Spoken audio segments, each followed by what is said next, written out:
আল্লাহে আমি কোথায় থেকে শুরু করব, কোথায় শেষ করব?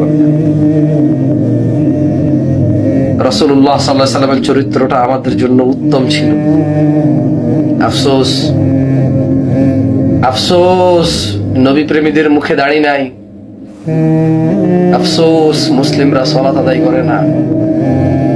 আফসোস বিবাহের পূর্বে মানুষ হালাল সম্পর্ক করে বোরখা পরে ফজরে জাগায়।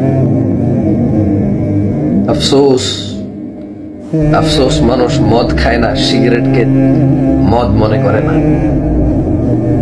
আফসোস মানুষ শুকরের মাংস খায় না, অথচ হারাম টাকায় গরুর মাংস কিনে খায় আর সেটাকে হারাম মনে করে।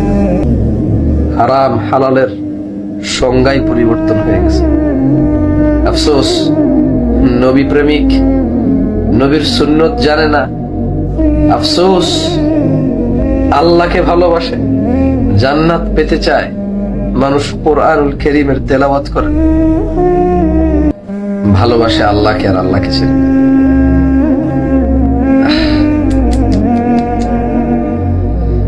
বোন, তোমাকে বলে রাখি, বিবাহের পূর্বে কারোর সাথে তুমি এমন ভাবে চলাফেরা করিও না যে সে তোমাকে আই লাভ ইউ বলবে আর তুমি বলবো যে না আমি আল্লাহকে ভয় করি, আপনি আমাকে আই লাভ ইউ কেন বলছেন। সে যাতে এই সুযোগও না পায়। এবার বলো তুমি কোথায় আছো? আর কি কোয়েশ্চেন করবা আমাকে তুমি বুঝার জন্য? দিন ভাই, তোমাকে বলি, তুমি কোনো মেয়েকে পছন্দ হলে তার বাবার সাথে কথা বলার সুযোগ রাখো, তার অভিভাবকের সাথে কথা বলার সুযোগ রাখো। সে যদি না বলে বাড়তি চেষ্টা এফোর্ট করার দরকার আল্লাহর কাছে।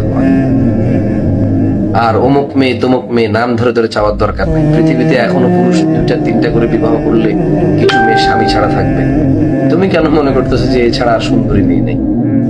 যদি এমন হয় তুমি নিজেই বলো পুরুষরা 4টা বিবাহ করবে ভাই, তো এই ছাড়া তো আর সুন্দরী নেই। একে বিবাহ করার পরে তুমি দ্বিতীয় তৃতীয় বিবাহ কিভাবে করবা বলো? এই ছাড়া তো আর সুন্দরী নেই, এই ছাড়া তো আর দিনদারি নেই। এই তো সবচেয়ে ভালো মেয়ে।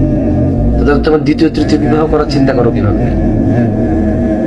তাহলে তুমি এভাবে চিন্তা করা উচিত না। আল্লাহ আমাদেরকে বুঝার তৌফিক দান করো।